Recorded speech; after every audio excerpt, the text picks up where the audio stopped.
9 ইনিংসে 5টি 50, যার 4টি সবশেষ 6 ইনিংসে। এই পরিসংখ্যানই বলছে এবারের আইপিএলে কতটা ছন্দে আছেন বিরাট কোহলি। কে বলবে তিনি আন্তর্জাতিক টি-20 ক্রিকেটকে বিদায় জানিয়ে দিয়েছেন প্রায় 11 মাস আগে।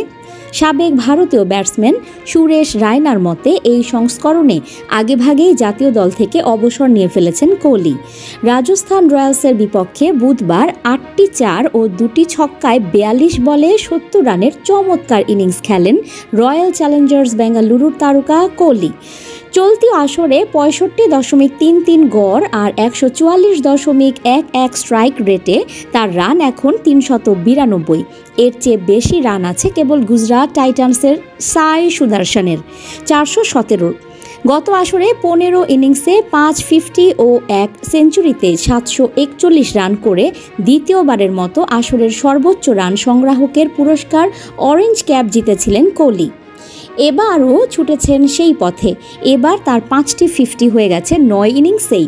প্লে অফে যাওয়ার লড়াইয়ে ভালোভাবেই আছে তার দল। গত বছরের জুনে টি-20 বিশ্বকাপ জিতে এই সংস্করণে জাতীয় দলকে বিদায় জানান কোহলি। ফাইনালে 59 বলে 76 রানের ম্যাচ জয়ী ইনিংস খেলে ম্যান অব দ্য ম্যাচ হয়েছিলেন তিনি। বিশ্বকাপ জয়ের পর তার সঙ্গে টি-20কে বিদায় বলেন রোহিত শর্মা ও রবীন্দ্র জাদেজাও। আগামী বছর পরের টি-20 বিশ্বকাপ হবে ভারতের মাটিতেই। শ্রীলঙ্কার সাথে যৌথ আয়োজক তারা। অনায়াসে সেই আসরে খেলতে পারতেন কোহলি।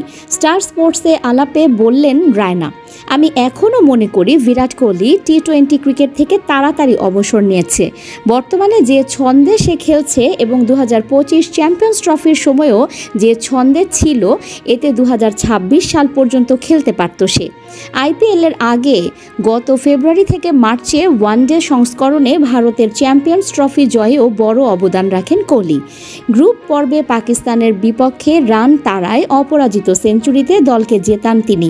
সেমিফাইনালে অস্ট্রেলিয়ার বিপক্ষে রান তাড়ায় খেলেন 84 রানের আরেকটি ম্যাচ জয়ী ইনিংস। নিউজ ডেস্ক সংযুক্ত। সাবস্ক্রাইব করে সংযুক্তের সঙ্গে থাকুন।